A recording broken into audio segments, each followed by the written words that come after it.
That's good. Come on! Come back! Come back!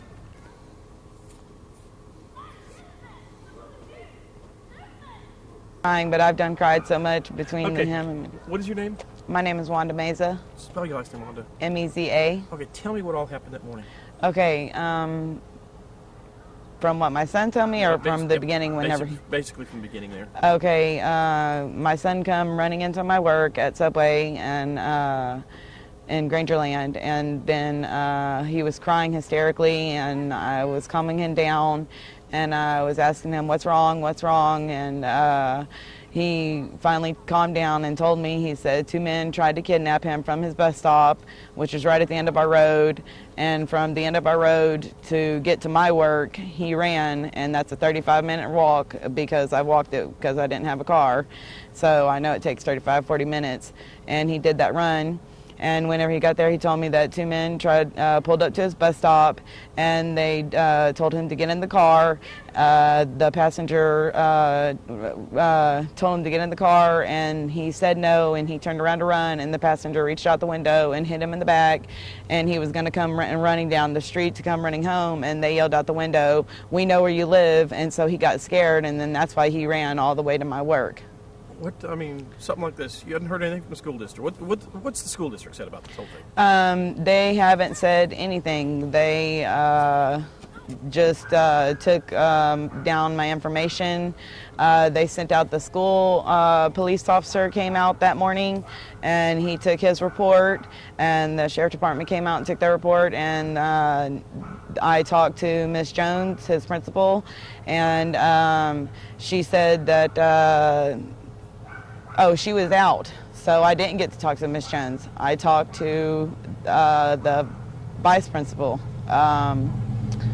Mr. Mark, I believe it is, and he said that they would be going over the papers and that he would look into it, and so it's been 4 days now, and there has not been a letter sent home to any of the people in this community that this has happened, that a child was almost kidnapped, and that he was assaulted, and I'm very upset.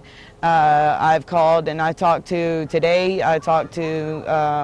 secretary, the director of the educational elementary department, and she said that they looked over the case and that they did not feel that it was necessary to send out a letter to the community stating that this incident had happened.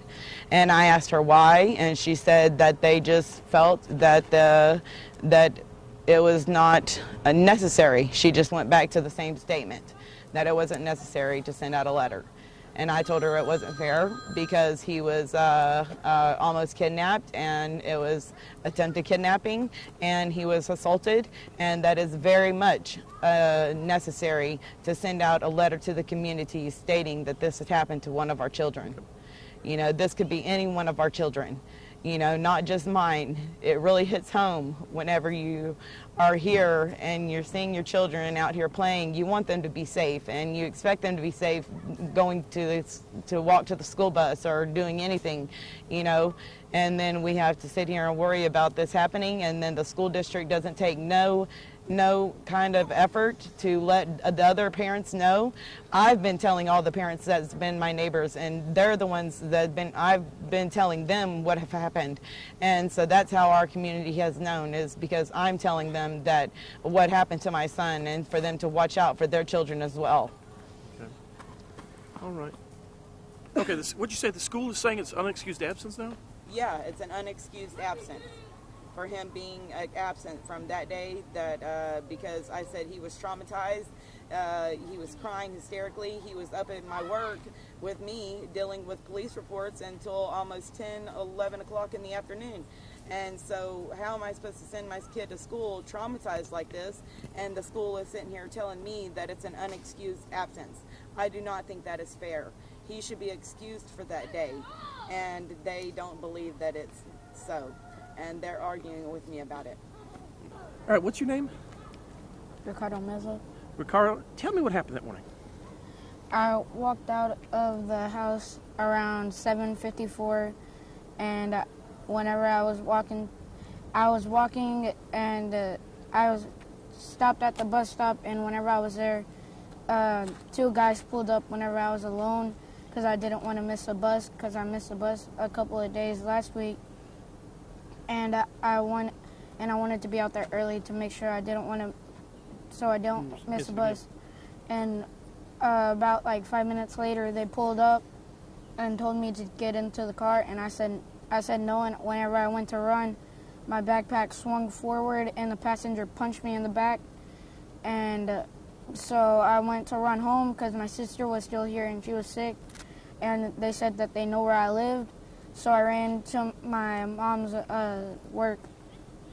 You were kind of scared too, weren't you? What'd the car look like? A Toyota with black trims around the wheels, new rims. It was a really nice car, and it was all new. What did the guys look like? Did you get a good look at them at all?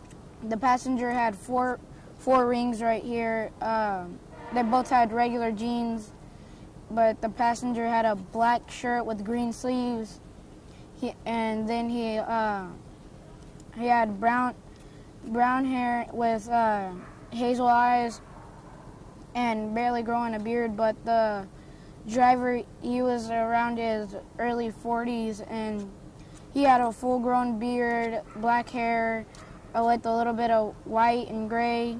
A little white and gray in the hair then, huh? So you got a good look at him. You were up right next to him or up close to him? Yeah, because they pulled up on the curve.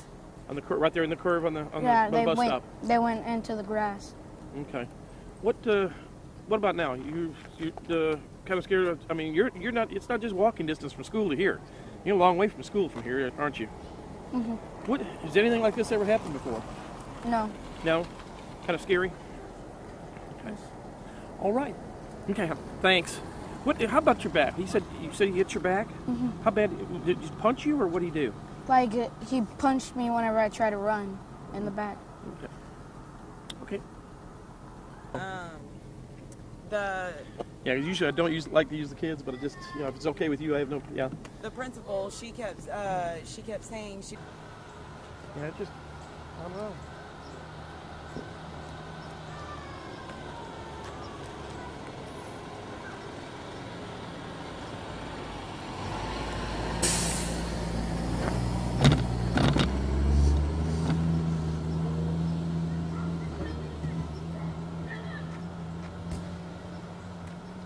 Please love me.